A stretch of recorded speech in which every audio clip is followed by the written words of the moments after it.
Le Vietnam. Un pays si étroit en son centre que pour passer du nord au sud, il faut le faire en se mettant de profil, comme sur les murs des anciens Égyptiens.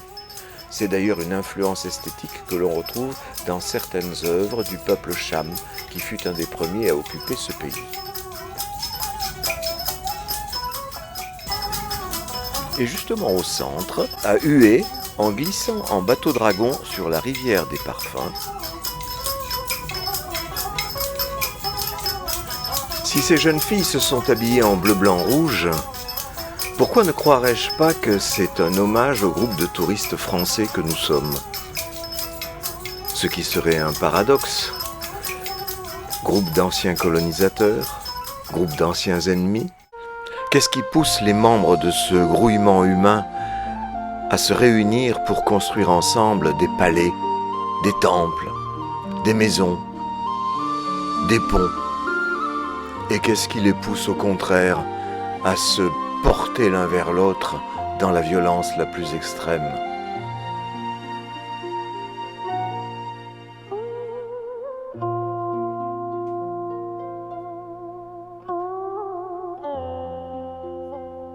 Pour se mettre ensemble, il faut partager un souhait commun. Et pour se battre, il faut que ces souhaits soient divergents. Et si Johnny Hallyday mettait le feu au lac, ici, on confie au fleuve des bougies allumées qui sont chargées de transmettre notre souhait aux divinités. On pose la bougie dans l'eau au moment où l'on formule un vœu. Vieille tradition vietnamienne. Faire un vœu, c'est une façon de prier pour qu'advienne dans le futur quelque chose qui n'est pas encore là dans le présent.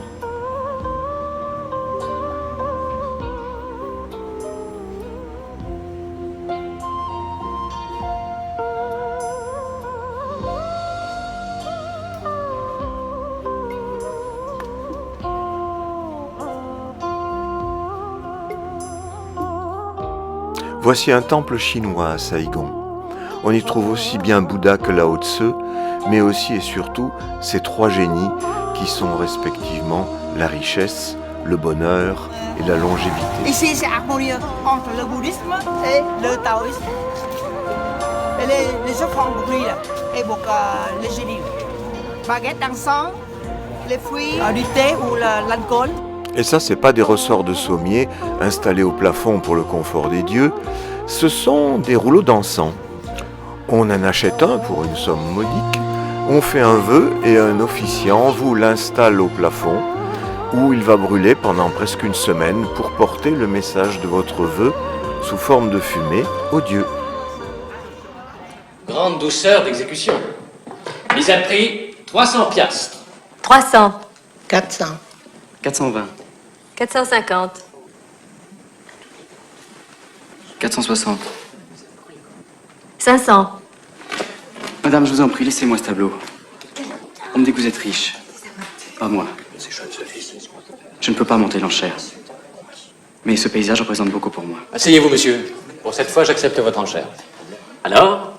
Attendez. Red, tu es grotesque. Je peux te prêter de l'argent, combien veux-tu? Laisse-moi.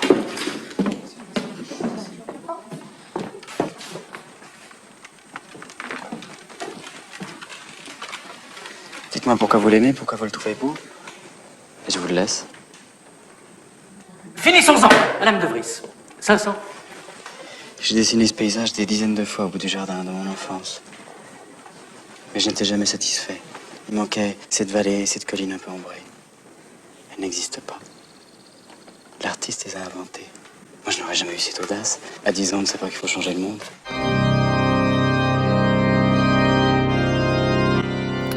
À 10 ans, on ne sait pas qu'il faut changer le monde, mais devenu grand, officier français, on peut se rendre compte que la France peut imprimer sa marque dans un territoire, comme cette cathédrale de Saigon, construite entièrement en briques importées de France, cette cathédrale de Hanoï, ou ces nombreuses églises qui, à force de vouloir marquer le territoire, finissent par, en retour, être marquées par le territoire.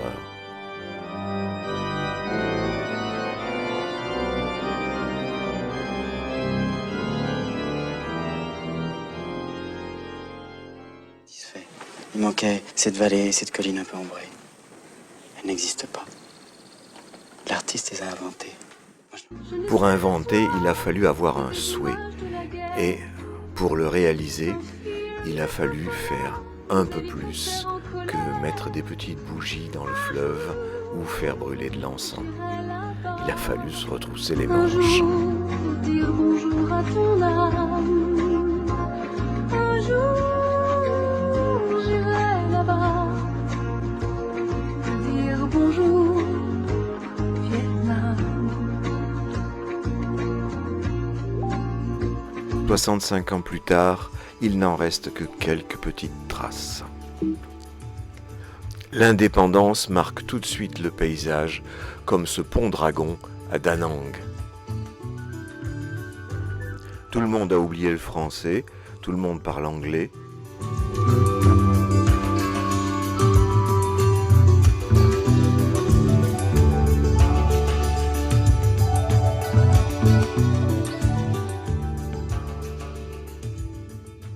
Mais les Français n'ont pas été les seuls à vouloir imprimer leur marque sur ce territoire. Comme l'histoire de tous les pays, celle de l'Indochine est celle d'une longue suite d'empreintes laissées par diverses influences. Au Cambodge et au sud du Vietnam, l'influence hindouiste est prépondérante. On pourrait se croire en Thaïlande dans la mesure où la Thaïlande est elle-même très marquée par la religion hindoue. On voit même sur ces statues l'influence égyptienne qui vient de loin. Mais ici, on reconnaît tout à fait l'influence indienne que j'ai déjà rencontrée au Népal et au Vietnam du Sud. Voici un Ganesh typique de la religion hindoue. Ouf, il fait entre 35 et 40 degrés et voici un vestige Cham, c'est-à-dire les vestiges hindouistes au Vietnam, tels qu'on peut trouver sur le site de Missom, comme ces apsaras qui ne sont pas seulement des vestiges d'ailleurs. C'est la première fois que je me suis rendu compte à quel point l'arrière de la tête de mes compagnons de voyage pouvait représenter un intérêt formidable. Le site de Misson a été bombardé par les Américains et on peut se rendre compte aux trous laissés dans la chevelure de mon compagnon de voyage à quel point les vestiges sont importants.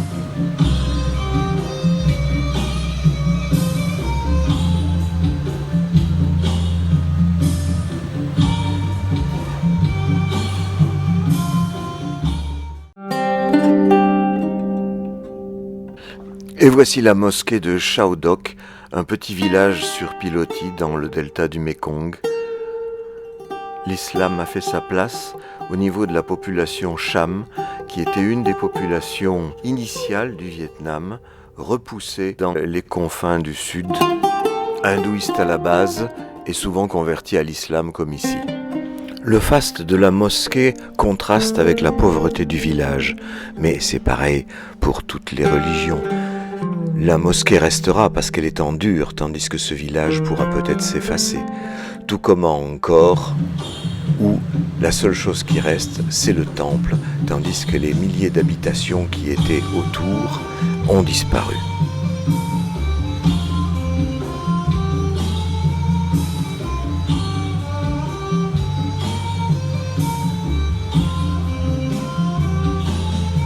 En franchissant le col des nuages, entre Da Nang et Hue, on entre dans le territoire marqué par l'influence chinoise.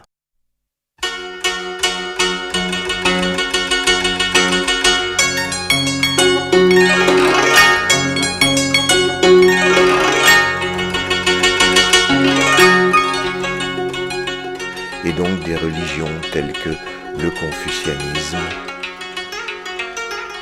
le taoïsme, le bouddhisme, même si le bouddhisme vient d'Inde, là il revient de Chine sous une forme chinoise.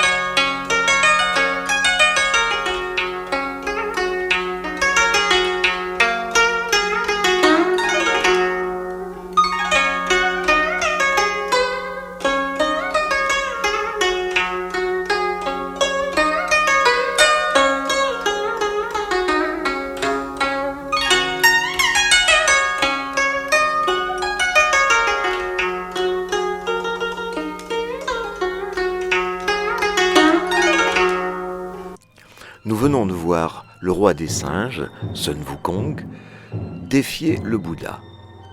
En quelque sorte, c'est un défi que la Chine envoie à l'Inde, et en même temps, c'est le Bouddha qui gagne dans cette histoire. C'est une façon, compte tenu de l'époque où a été écrite cette légende, c'est une façon de délivrer le message que le bouddhisme est plus fort que le confucianisme ou le taoïsme, le bouddhisme chinois. Les empereurs veulent laisser leur marque sur les territoires et les religions veulent laisser leur marque dans les esprits et les cœurs. On me dira, bouddhisme, confucianisme, taoïsme ne sont pas des religions, ce sont des philosophies. Et pourtant on vient de voir comment la légende fait du Bouddha un être omnipotent.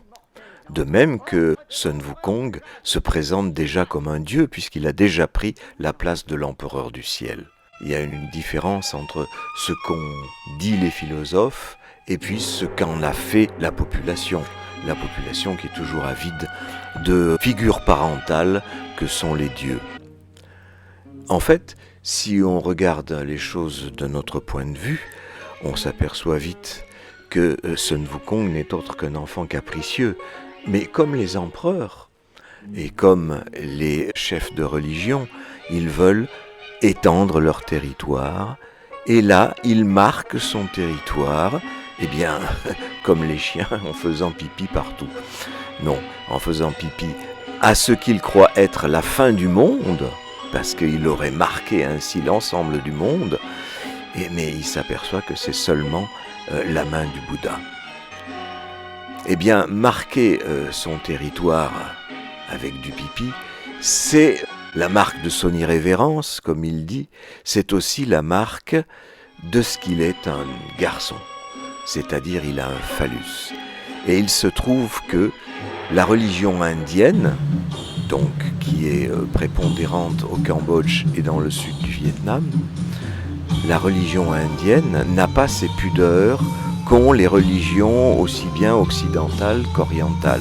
La chrétienté, le judaïsme, l'islam, le confucianisme, le taoïsme, le bouddhisme.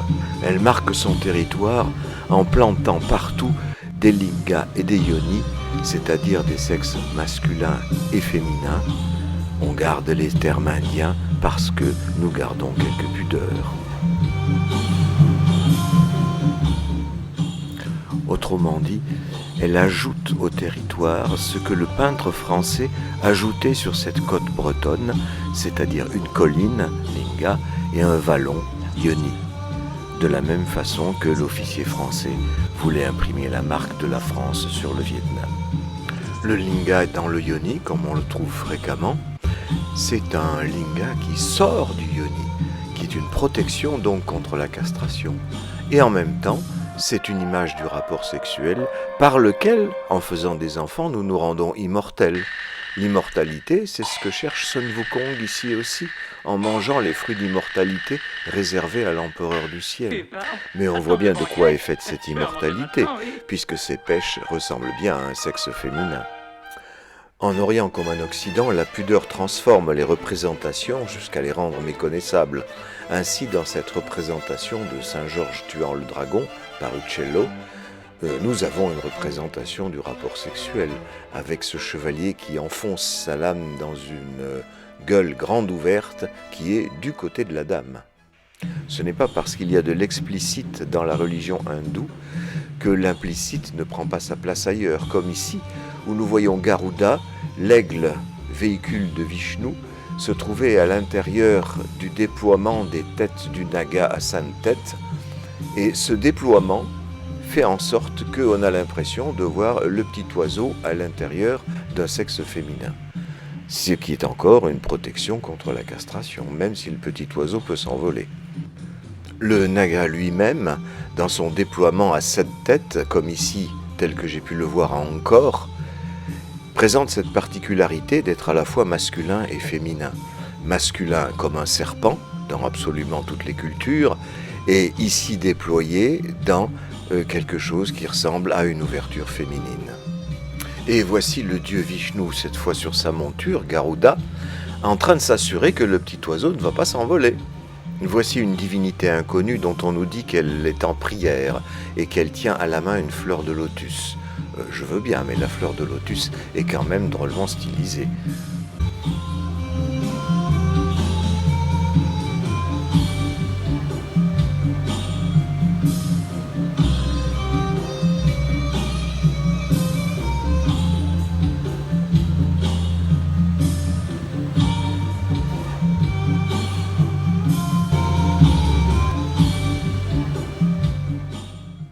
Pour arracher aux dieux le secret de leur mythologie, il vaut mieux aller sur place.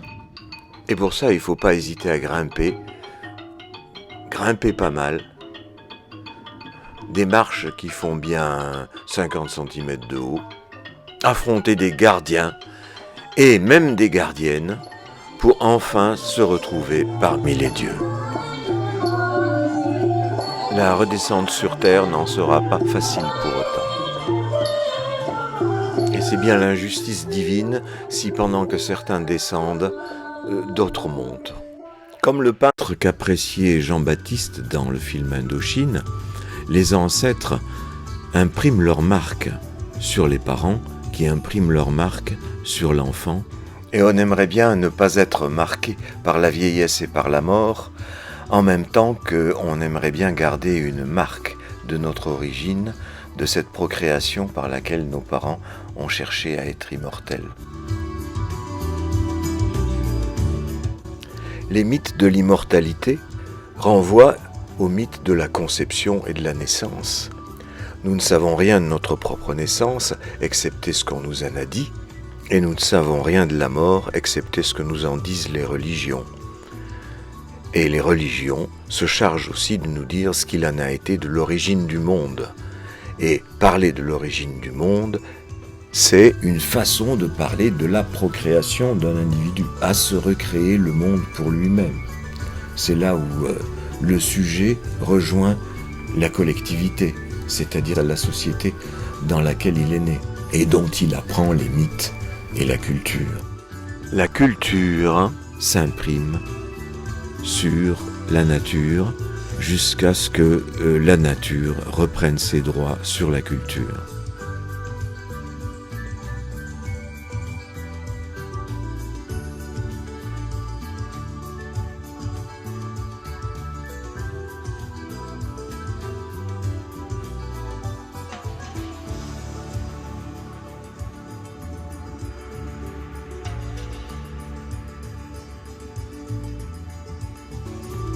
C'est donc en discutant avec les dieux au sommet de la pyramide que j'ai appris le mythe fondamental des Indiens.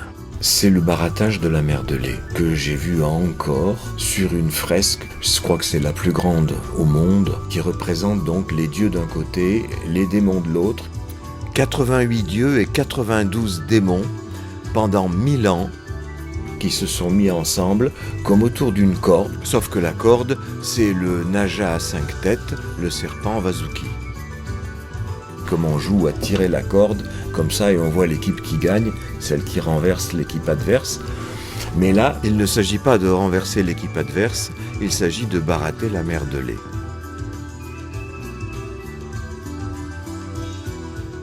Et la mer de lait, c'est la Voie lactée, rien moins.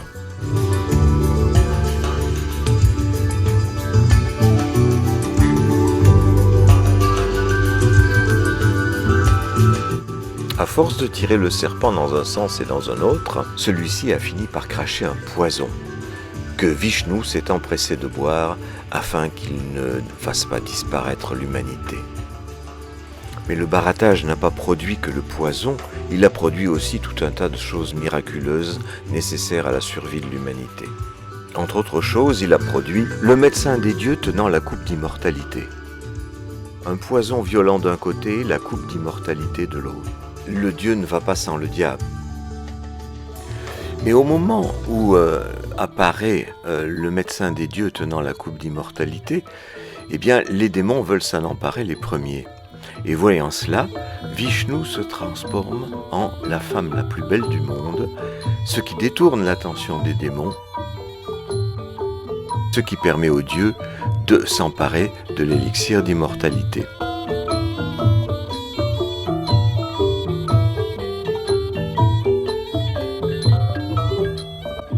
Mais n'est-elle pas elle-même un élixir d'immortalité ?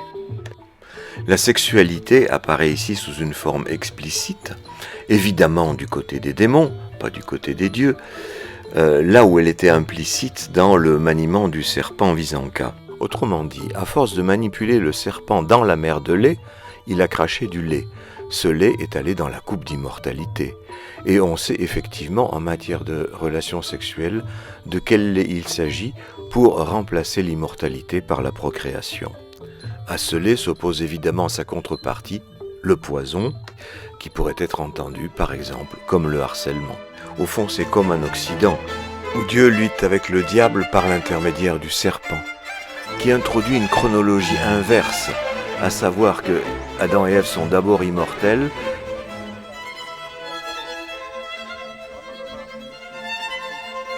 puis après avoir bu le produit du serpent, c'est-à-dire mangé la pomme, ils se retrouvent mortels, tandis que dans le mythe indien, les dieux sont mortels et deviennent ensuite immortels.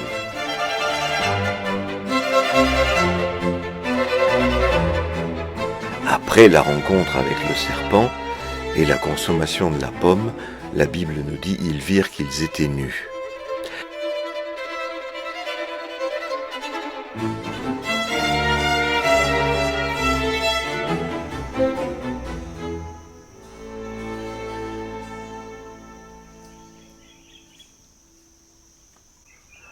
Dans le silence piqueté de vie d'une jungle, dans une montagne non loin d'Angkor, on trouve la rivière des 1000 lingas, c'est-à-dire des 1000 phallus.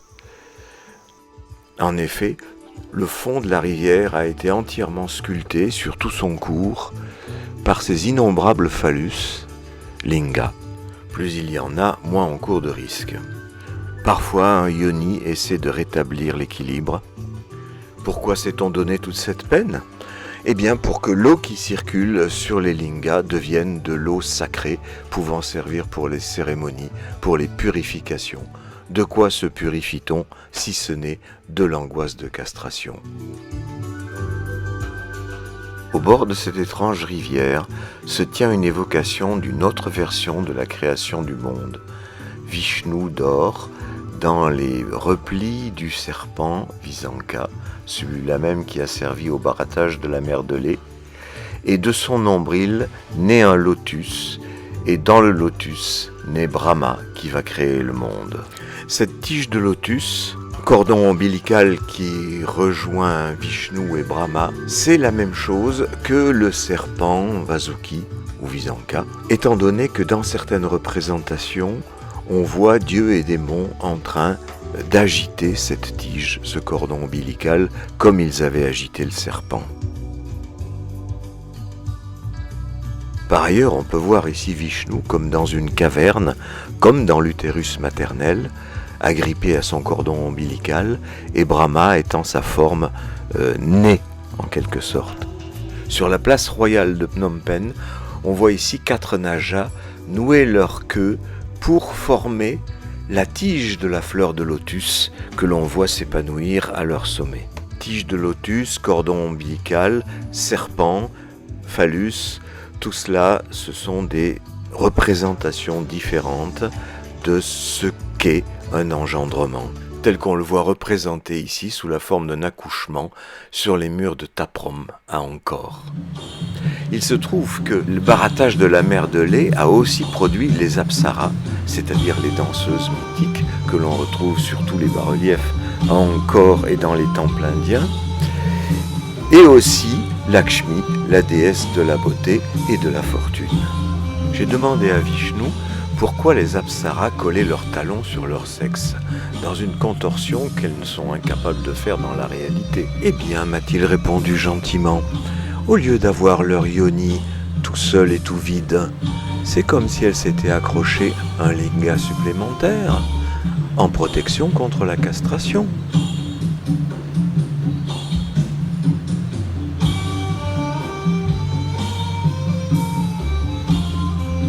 D'ailleurs, voici la pagode à Hanoï, où les femmes viennent prier spécialement pour avoir un garçon.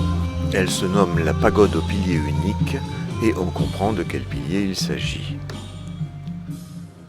Elle se trouve, vous ne le devinerez jamais, dans le parc du mausolée de Ho Chi Minh.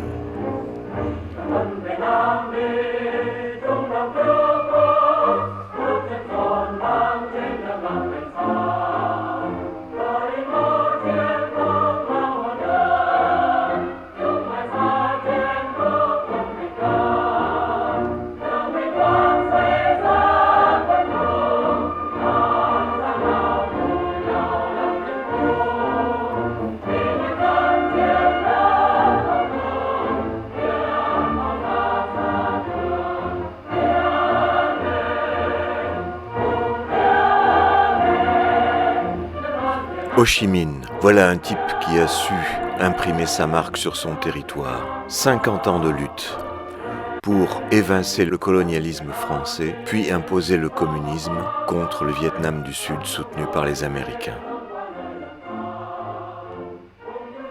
Entre 68 et 75, j'ai souvent vu le drapeau Viet Cong défiler dans les rues de Besançon. Et maintenant, je suis le drapeau Viet Cong comme un touriste qui visite les sites archéologiques du Vietnam. J'étais bien sûr partisan de la paix au Vietnam, mais pas forcément pour la victoire du communisme. Le communisme a triomphé, mais après 5 ans de difficultés et de famine, le gouvernement est revenu au capitalisme. Et le dollar est devenu la monnaie acceptée partout. Ceci vaut 21 cents ou 19 centimes d'euros. Au Cambodge, c'est pire, le dollar est la monnaie courante acceptée partout. Les prix des restaurants et des magasins sont affichés en dollars et la monnaie du pays n'est, semble-t-il, plus qu'un accessoire.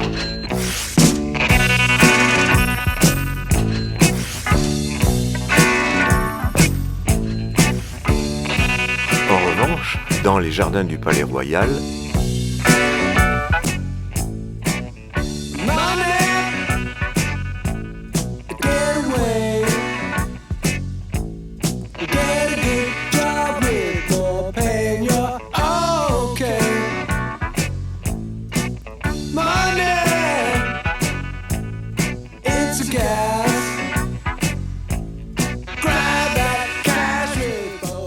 on peut entrer dans la pagode d'argent où effectivement le sol est pavé d'argent. Cet argent n'a pas du tout intéressé les Khmers rouges lorsqu'ils ont pris le pouvoir entre 75 et 79. Pas plus que les inouïs trésors qu'il y a dans cette pagode d'argent. Un Bouddha en or incrusté de pierres précieuses, un Bouddha de jade en cristal de baccarat et d'innombrables autres trésors. En effet, ils n'étaient pas intéressés par l'argent. Au Vietnam, ça n'empêche pas les gens de brûler des faux billets pour que leurs ancêtres aient de quoi vivre dans l'au-delà. L'argent est le symbole de la valeur, mais surtout le symbole de l'échange avec les autres, et le faux billet, c'est le symbole du symbole. Il paraît qu'à l'intérieur de chaque Vietnamien, il y a forcément un commerçant. Ils ont toujours quelque chose à vendre. Et c'est la raison de l'étroitesse de ces maisons que l'on trouve partout, du nord au sud. Pourquoi ? Parce qu'il faut avoir pignon sur rue. Il faut avoir la place d'une devanture de magasin, quel que soit son métier par ailleurs.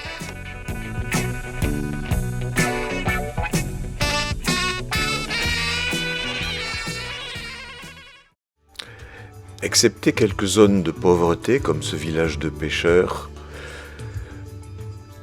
où néanmoins la mosquée se tient fièrement et luxueusement en son centre, toute l'Indochine respire la prospérité. On s'y marie. Au Cambodge devant Angkor, à Hanoï devant le lac de l'Épée restitué, à Saïgon devant la poste centrale. On y voit des enfants jouer.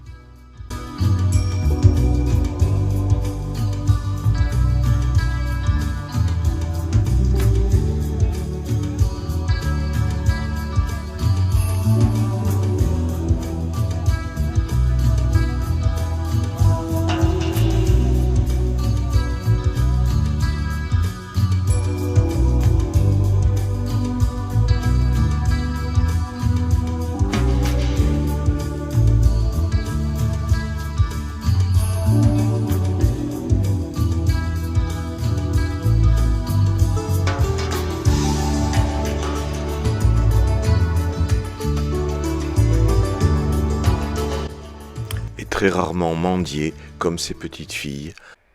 $1 to go to school, please. Tandis qu'à Saigon, la jeunesse s'amuse.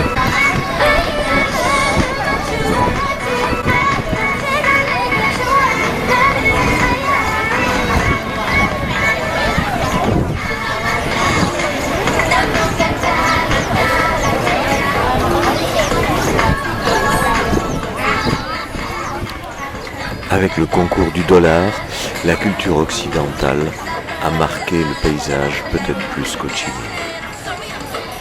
Et pourtant, il y a des restes de la guerre contre les Américains. Par exemple, cet avion de chasse que j'ai surpris dans un parc. J'ai vu aussi un hélicoptère marqué US Army, ce tank qui est exposé dans la zone de Cuchi.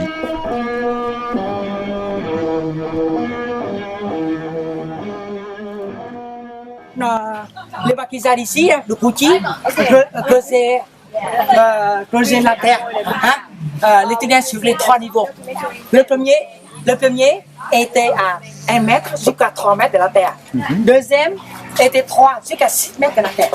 Troisième niveau était 6 mètres jusqu'à 8 mètres à la direction. Pour supporter des bombes secondaires américaines, les maquisards, même les civils de la région, descendent dans les troisième niveaux pour s'échapper.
La guerre du Vietnam a fait environ 1,5 million de morts entre 1954 et 1975. Mais au Cambodge, la prise du pouvoir par les Khmers rouges a fait environ 3 millions de morts. 3 millions de morts sur une population à l'époque de 6 millions. Alors qu'au Vietnam, la population de l'époque était 50 millions. Et au Cambodge, ce ne sont pas des forces étrangères qui sont responsables de tous ces morts, ce sont les Cambodgiens eux-mêmes sous le nom de Khmer rouges. J'ai visité le centre S21 qui, à Phnom Penh, était une ancienne école transformée en centre de torture par les Khmer rouges. Torture pour faire avouer quoi aux gens? Qu'ils étaient des intellectuels, des bourgeois, des capitalistes. Les Khmer rouges, eux aussi, ils ont voulu imposer leur marque sur le territoire. Ils ont voulu changer la société de fond en comble et imposer une société sans classe. Que fait-on pour obtenir une société sans classe? Eh bien, on élimine la classe dirigeante, complètement, physiquement. On le sait, les communistes ne sont pas les seuls à pratiquer de telles horreurs. Il suffit de regarder attentivement les bas-reliefs d'Angkor, où l'on voit cette série de supplices réservés aux prisonniers ennemis. Comme quoi les Khmers rouges avaient de qui tenir. Je crois que c'est vrai de toutes les populations du monde, quelle que soit l'époque.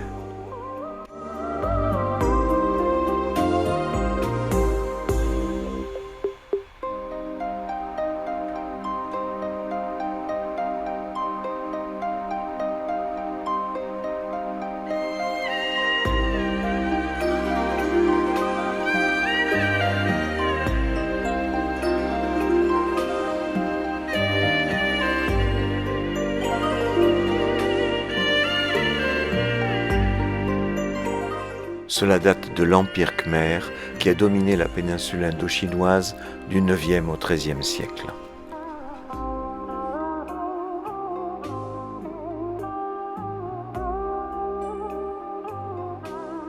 Ce que vous voyez là, ce sont des tombes qui sont à la mesure du respect que les Vietnamiens accordent à leurs ancêtres. Ce ne sont pas tous des tombes de soldats, ce sont les tombes des morts. Et leur magnificence est à l'image de la prospérité actuelle du Vietnam. Même si certaines restent toutes simples, tout le monde n'a pas forcément de tels moyens. Tout le monde n'a pas non plus de la famille qui a réussi en Amérique ou en Europe. La mort marque son territoire plus sûrement que n'importe quelle idéologie. C'est là qu'il faut remarquer que ces magnifiques monuments sont là pour témoigner de ce qui a été et qui n'est plus. Autrement dit, il ne reste plus que la représentation de ce qui a disparu, de quelqu'un qui a disparu. Les religions s'occupent des morts, des mariages et des naissances, quelles que soient les religions. Autrement dit, elles s'occupent de tout ce qui articule la présence et l'absence, la vie et la mort, dans son arrivée, l'arrivée d'un nouvel enfant, et dans son départ, le départ d'un mort. Ce qui est célébré aussi dans la religion hindouiste par cette profusion que nous avons vue des lingas et des yonis, c'est-à-dire là il y en a un, linga, et là il n'y en a pas. C'est aussi une articulation de la présence-absence. Monument, temple ou linga, il s'agit d'un symbole, c'est-à-dire de ce qui n'est pas la chose représentée, mais seulement représentation, symbole. Les drapeaux et les insignes font partie de ce même registre. C'est pourquoi les croyances traditionnelles et les religions s'occupent aussi des vœux et des souhaits sous la forme de prières.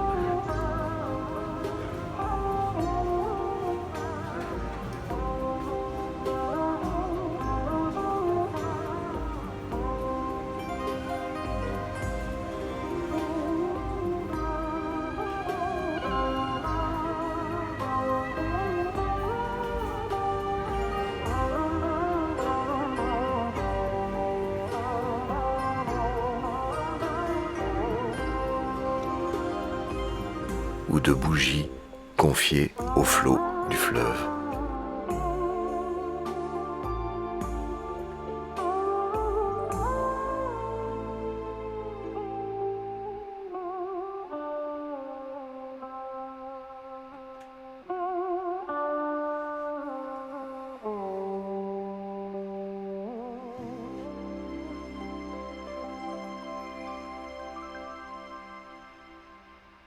Tandis que les idéologies rêvent et souhaitent soit d'une société sans classe, soit d'une société libre, soit d'une société idéale, quelle qu'elle soit. En tout cas, une société qui n'est pas là dans la réalité, comme les morts ne sont pas là, ou comme le phallus n'est pas là sur le ventre d'une femme.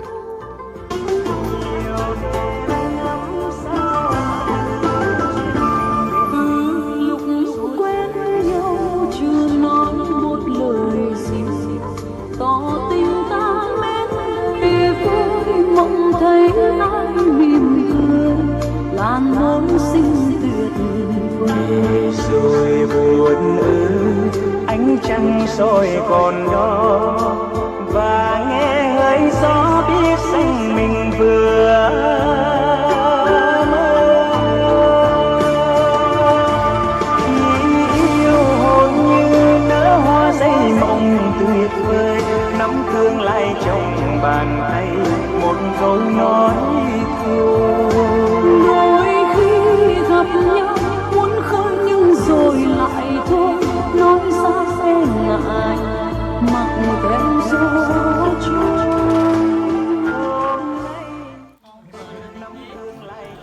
En dormant chez l'habitant, à Phuoc Tich, je me suis aperçu que l'hôtel des ancêtres occupait bien les 3/4 de la superficie de la pièce principale.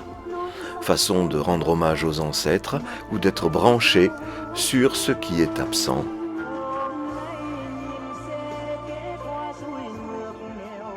Et de rendre présents ceux qui sont absents.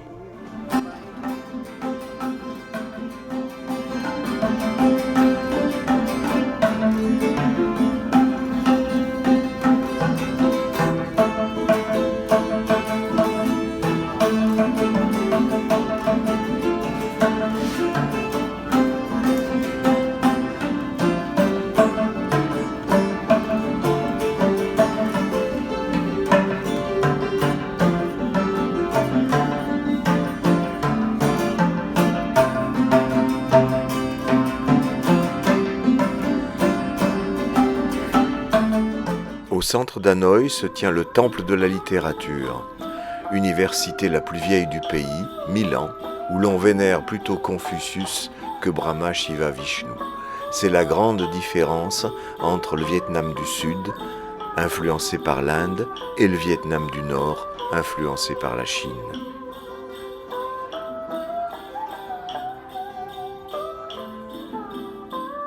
Le savoir des générations s'écrit sur des stèles de pierre portées par des tortues qui regardent passer des générations d'étudiants venus là chercher leur diplôme.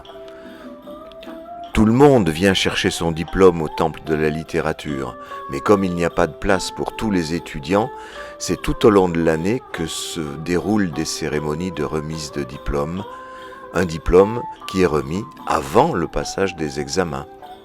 Un diplôme qui est là et qui n'est pas là, ce qui vous rappelle quelque chose des stèles de Linga et de Yoni. Jusqu'au XIXe siècle, l'écriture chinoise a servi pour retranscrire la langue vietnamienne. C'est les Français qui ont imposé un système de transcription en alphabet latin, déjà inauguré par des jésuites portugais au XVe siècle. À l'origine de l'écriture chinoise, les devins jetaient les carapaces de tortues dans le feu. Les craquelures qui en résultaient sur la carapace étaient interprétées comme des signes venus des dieux. Ces signes se sont imposés petit à petit pour transposer la langue. C'est ainsi que de la carapace de tortue surgit l'écriture, ainsi que ces stèles nous le rappellent. La chose qu'on dit ou que l'on écrit n'est pas là dans la parole ni dans l'écriture. C'est la fonction du symbole même. Et ici, la tortue est donc à l'origine du symbole. Par un petit pont de bois rouge, on accède sur une île du lac de l'Épée à un temple consacré à la restitution de l'épée. C'est peut-être le symbole le plus important de l'histoire vietnamienne. Au XVe siècle, le roi Lê Loi a pu repousser au nord les Chinois qui avaient envahi le Vietnam grâce à une épée trouvée dans ce lac. Après sa victoire sur les Chinois, une tortue est venue réclamer au roi Lê Loi l'épée en question. Et c'est pourquoi ce lac s'appelle dorénavant le lac de la restitution de l'épée. Et c'est pourquoi aussi les tortues, symbole de longévité et de sagesse, sont aussi le symbole de la victoire sur les Chinois et de l'indépendance première du Vietnam. On remarquera que les Vietnamiens écrivent Lê Ninh de façon à faire apparaître dans son nom le nom du roi Lê. Speak the words. One land, one king. That is my peace, Cornwall. Nobody shall wield Excalibur but me!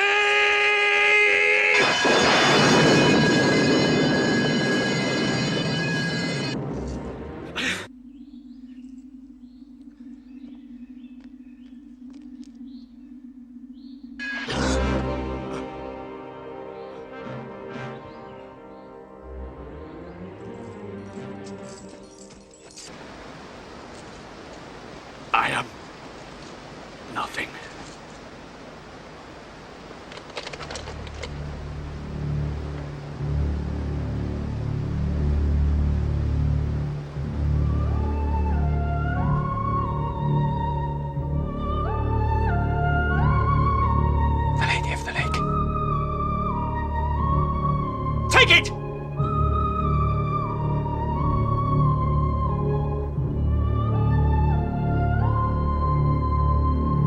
Excalibur.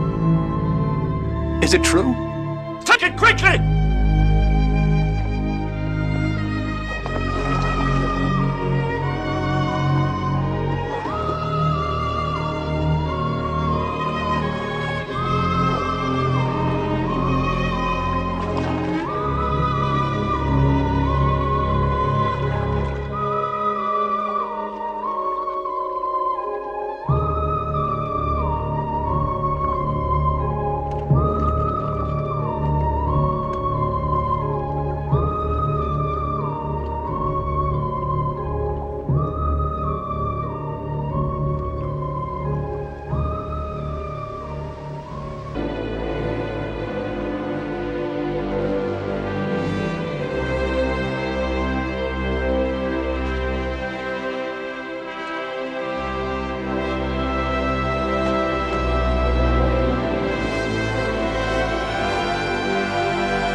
On l'aura compris, l'histoire du roi Arthur et l'histoire du roi Léloy sont les mêmes. Elles sont de même structure. Et on la retrouve encore dans le film récent Aquaman, où pour obtenir le pouvoir et unir les nations de l'océan, Aquaman doit trouver le trident au fin fond d'une caverne, au fond de la mer.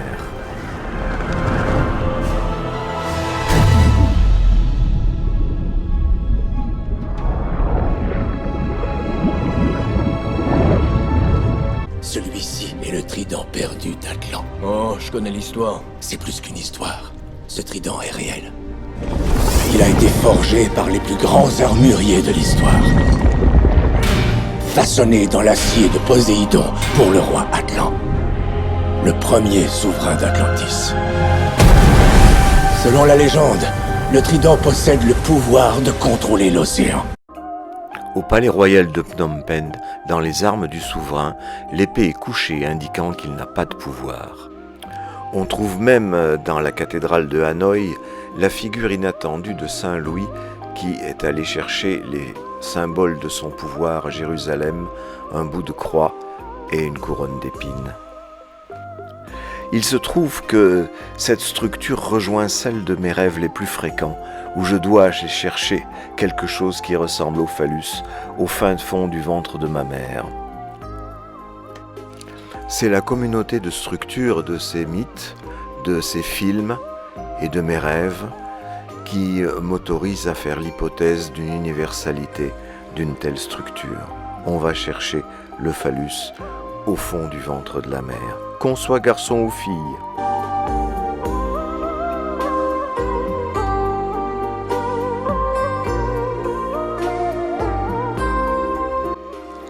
L'espoir fait vivre à ce qu'on dit.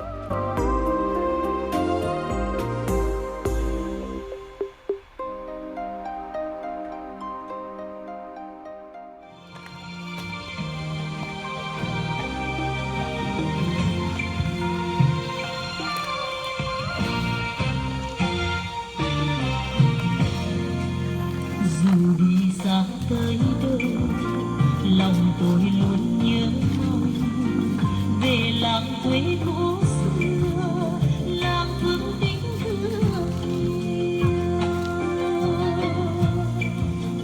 Với biết bao kỷ niệm, những kỷ niệm tuyệt vời.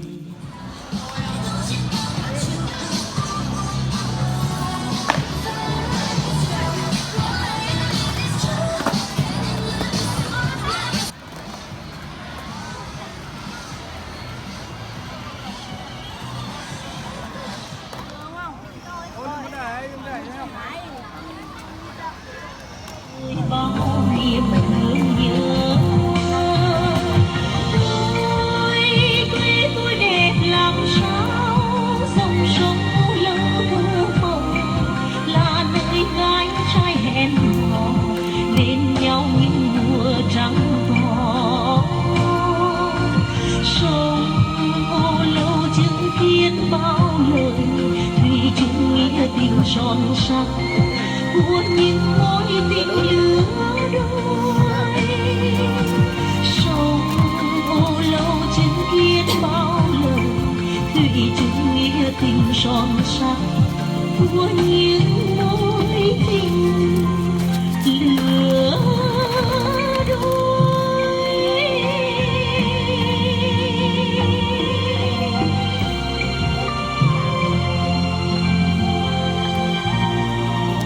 À Hué, en bateau-dragon sur la rivière des Parfums,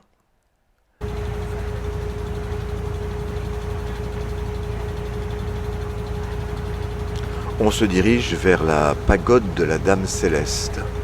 Elle a été construite en 1601 par le seigneur Nguyen Wang.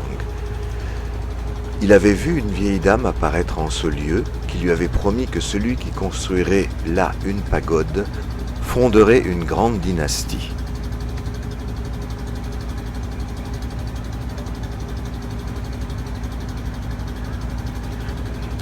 Chacun de ces étages est consacré à un Bouddha particulier.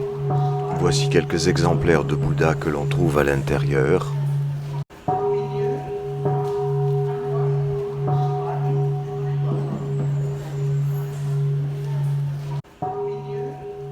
Et on retrouve aussi à l'intérieur la tortue bien connue, sagesse et longévité, mais aussi symbole de l'écriture et donc symbole des symboles. Dans le temple lui-même, on est accueilli par un Bouddha rigolard qui nous invite à nous interroger un petit peu sur le bien et le mal.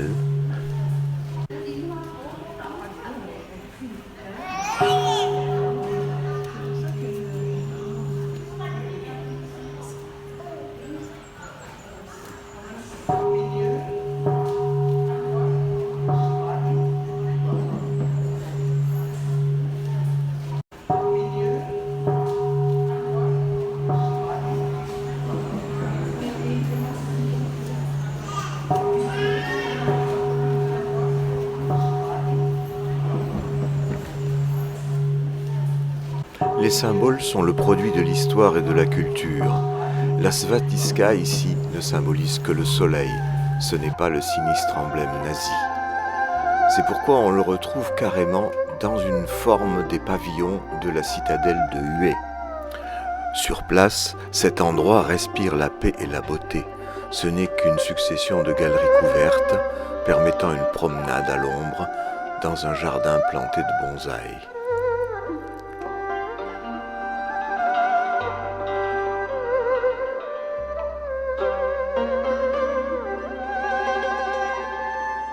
À la pagode de la Dame Céleste, les bonsaïs qui peuplent le jardin servent d'écrin à cette voiture. C'est dans celle-ci que le moine Tish Quan Duc, le 11 juin 63, déboula sur le carrefour principal de Saigon et s'immola par le feu pour protester contre les persécutions que le président catholique, Diem, infligé à l'époque aux bouddhistes. Diem accusait les bouddhistes de soutenir les communistes et les communistes se servaient de ces persécutions pour déstabiliser le gouvernement Diem. Le suicide du moine a fait basculer l'histoire du Vietnam et au-delà l'histoire du monde, puisque ça a décidé les Américains à intervenir au Vietnam. La douceur des bonsaïs du jardin de la Dame Céleste essaie de faire oublier les réalités de la guerre, réalité d'une guerre qui était peut-être une guerre de symboles et dont la mémoire est conservée aujourd'hui par des symboles. Cet homme a détruit par le feu sa présence pour faire de son absence la présence d'un symbole encore plus vivant.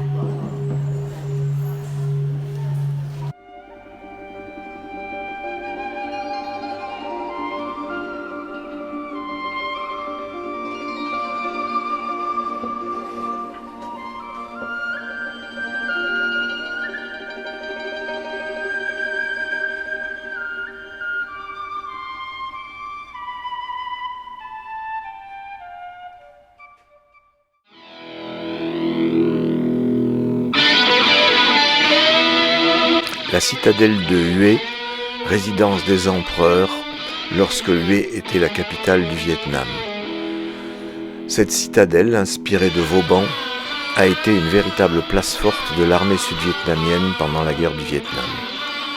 C'est pourquoi elle a été en grande partie détruite par les bombardements américains.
This is the end, my only friend, the end of our elaborate plans, the end of everything that stands, the end. Aujourd'hui, la citadelle de Hue a été en grande partie reconstruite en raison du symbole qu'elle représente pour le Vietnam.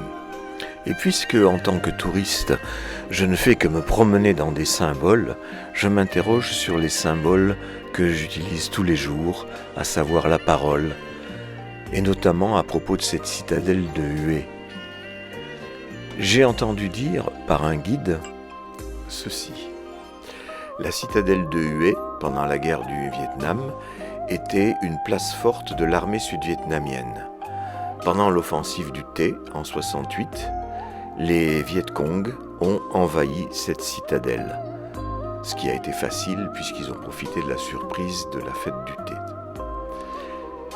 Les Américains, qui ne voulaient pas laisser cette place forte aux mains du Viet Cong, ont menacé de bombarder et ils ont finalement bombardé. Deuxième récit par un autre guide, le début est le même, mais la suite est la suivante. Les Américains ont demandé que les Viet Cong se retirent de façon à épargner la citadelle de Hue, qui est un monument historique cité à l'UNESCO. Eh bien, les Viet Cong ne se sont pas retirés et donc les Américains ont bombardé.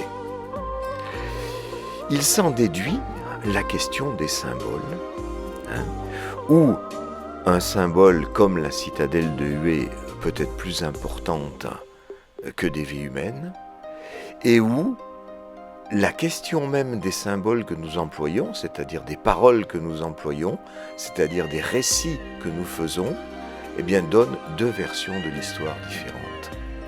Je ne me prononce pas sur la bonne version de l'histoire, je me contente de me rendre compte de cette différence. J'ai eu la même impression au niveau du suicide du moine.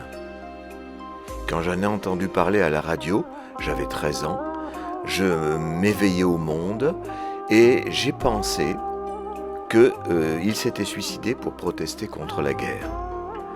C'était ce que moi-même j'avais dans la tête. Je protestais contre la guerre. Mais peut-être étaient-ce aussi les informations qu'on m'avait données. Ce n'est donc que lors de ce voyage au Vietnam que j'entends dire que c'était pour protester contre les persécutions réservées aux bouddhistes. Et là, c'est le même guide qui, très honnête, m'a donné les deux versions de l'histoire. Dans l'une, les persécutions étaient réservées aux bouddhistes uniquement, ce dont protestaient les bouddhistes.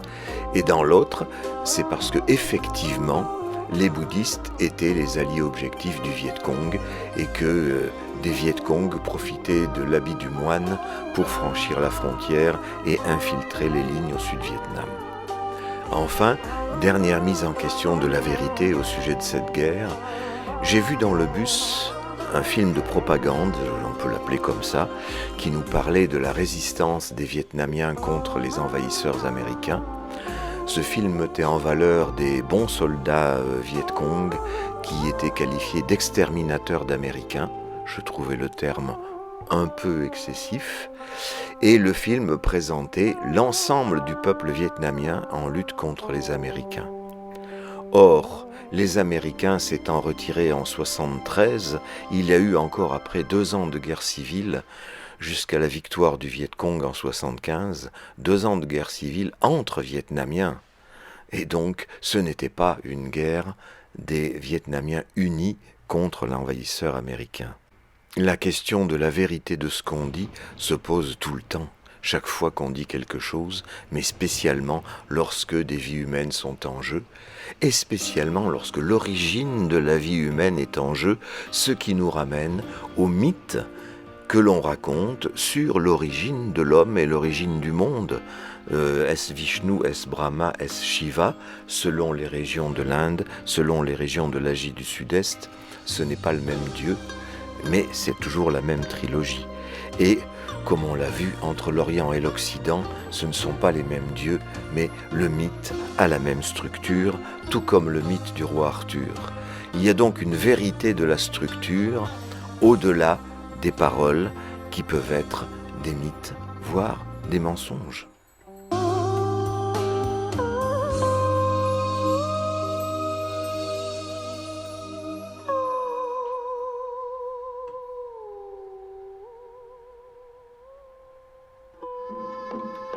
Comme Pompidou avec son hôpital, Chirac avec son musée, Mitterrand avec sa bibliothèque, tout empereur veut laisser sa marque dans le territoire. C'est ce qui a été le cas de l'empereur Tuduc, qui a laissé un palais magnifique dont il voulait qu'il soit également son tombeau, ce qui était la tradition chez les empereurs.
Aussi, dans la région de Hue, le palais tombeau de l'empereur Minmang est aussi rectiligne que celui de Tuduk était courbe.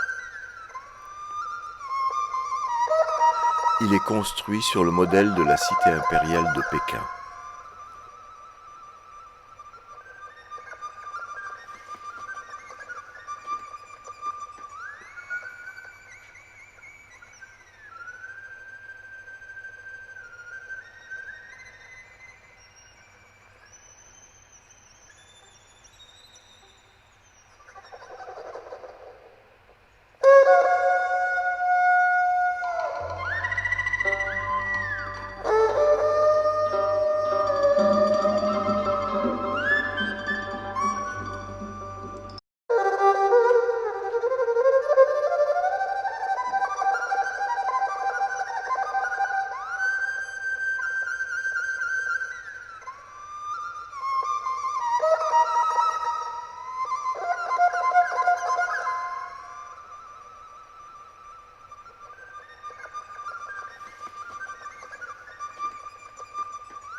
L'empereur est enterré dans la colline juste derrière cette porte.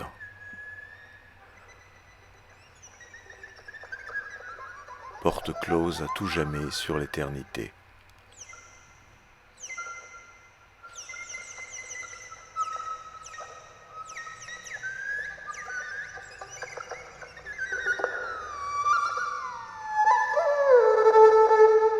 J'aurais pas dû jouer avec les habits neufs de l'empereur. C'est des symboles auxquels on ne touche pas. Alors, retournement de situation, je me retrouve envoyé en camp de travail à la campagne, rééducation auprès des paysans. Avec en matière d'encouragement, un petit citron aux œufs de grenouille. Alors, il faut amener les algues vers le terrain, les algues qui sont récupérées dans la rivière des parfums, les installer dans le terrain,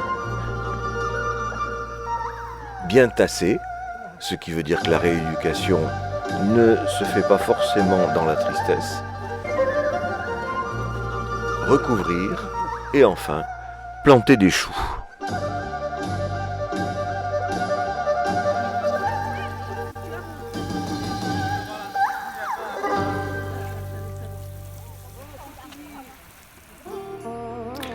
Je rends ici hommage à Hervé Charlot, qui a inclus dans le prix de notre voyage un don fait à cet orphelinat, dirigé par cette magnifique bonzesse.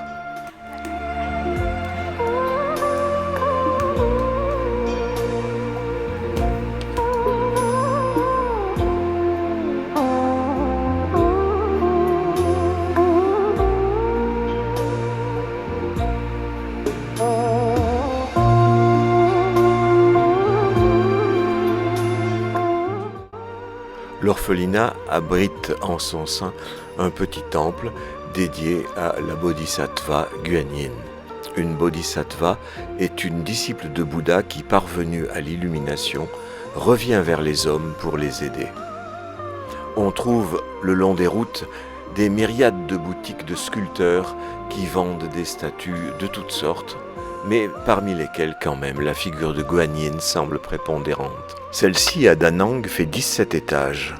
C'est la Vierge Marie des Asiatiques, de même rôle et même fonction que la Lakshmi des hindouistes, au Vietnam du Sud.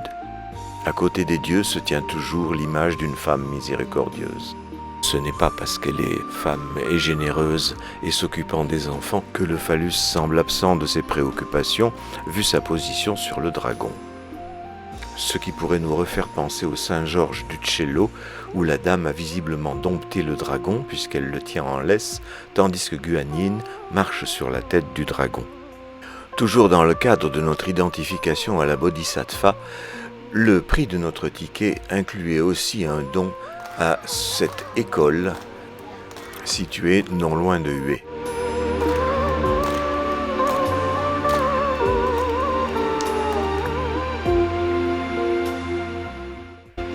Avec ces différents récits qui font voir l'histoire contemporaine selon différents points de vue, avec ces différentes interprétations des mythes des différents peuples, on peut se demander si on n'est pas quelquefois amené en bateau.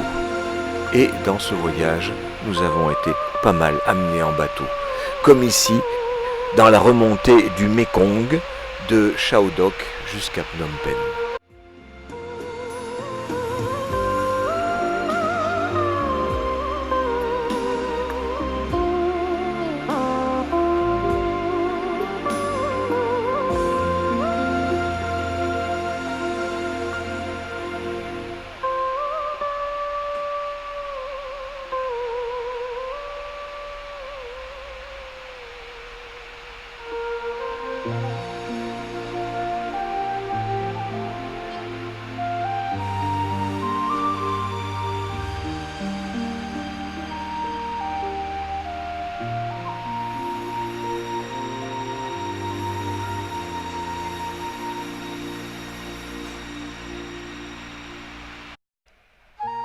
Dans la région de Hoi An, les pêcheurs tentent de nous mener en bateau en essayant de nous faire croire qu'ils pêchent encore dans ces paniers qui leur servent de bateau. En fait, je crois qu'ils pêchent surtout le touriste.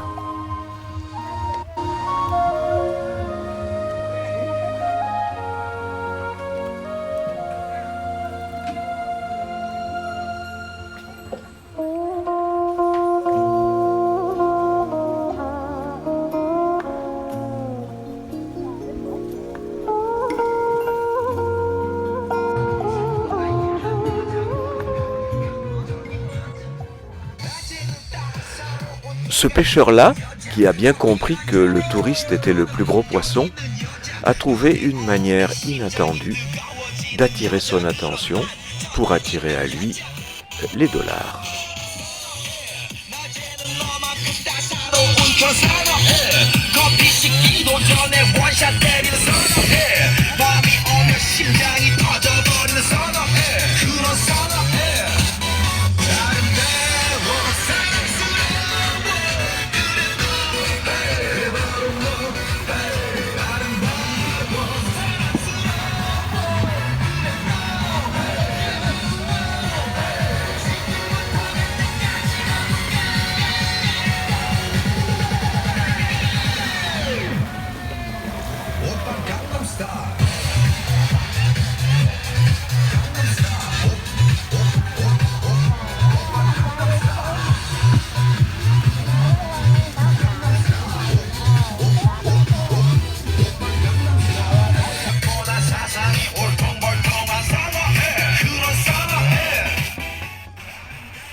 Dans la baie d'Along terrestre, près de Minh Bin, en voilà une qui pêche aussi et qui a trouvé un gros poisson.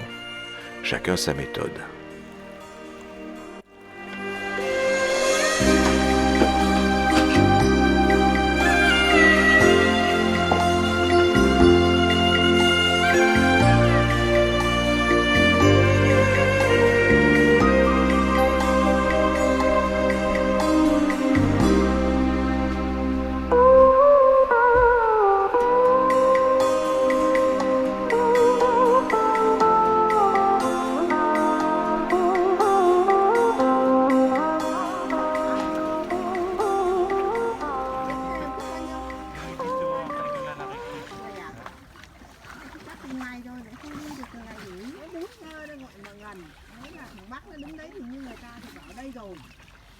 nào chứ mà ngần đủ mấy người bảo sao mình lắm rồi con môn vậy. Tôi cũng thấy mấy cái xong đấy nhân dân nó bảo nhau Un soir, t'en souviens-t-il? Nous voguions en silence. On entendait au loin, sur l'onde et sous les cieux, que le bruit des rameurs qui frappaient en cadence tes flots harmonieux. Ainsi, toujours poussés vers de nouveaux rivages, dans la nuit éternelle emportés sans retour, ne pourrons-nous jamais, sur l'océan des âges, jeter l'ancre un seul jour? Ô temps, suspends ton vol, et vous, heure propice, suspendez votre cours, laissez-nous savourer les rapides délices des plus beaux de nos jours.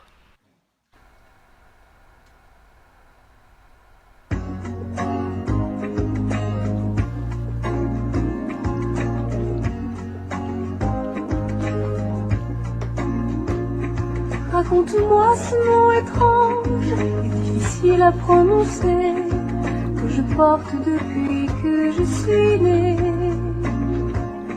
Raconte-moi le vieil empire et le trait de mes yeux bridés qui disent mieux que moi ce que tu n'oses dire. Je ne sais de toi que des images de la guerre, un film de Coppola, des hélicoptères en colère. Un jour, j'irai là-bas. Un jour, dire bonjour à ton âme. Un jour, j'irai là-bas. Te dire bonjour, Vietnam. Raconte-moi ma couleur, mes cheveux et mes petits pieds qui me portent depuis que je suis née. Raconte-moi ta maison, ta rue, raconte-moi cet inconnu, les marchés flottants et les sampans de bois. Je ne connais de mon pays que des photos de la guerre, un film de Coppola, des hélicoptères en colère. Un jour, j'irai là-bas. Un jour, dire bonjour à mon âme. Un jour, j'irai là-bas. Te dire bonjour, Vietnam. Les temples et les bouddhas de pierre pour mes pères, les femmes courbées dans les rizières pour mes mères. Dans la prière, dans la lumière, revoir mes frères, toucher mon arbre, mes racines, ma terre.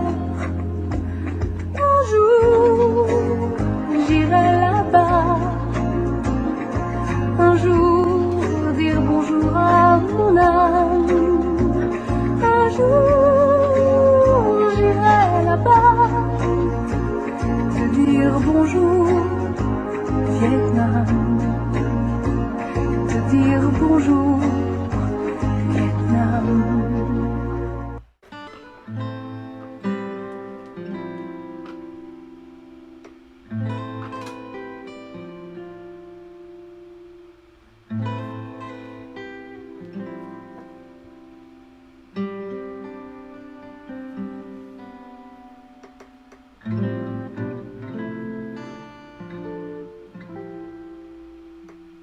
Dans une des îles de la baie d'Along, cette ouverture conduit à un cratère rempli d'eau au centre de l'île, complètement isolé du reste de l'océan.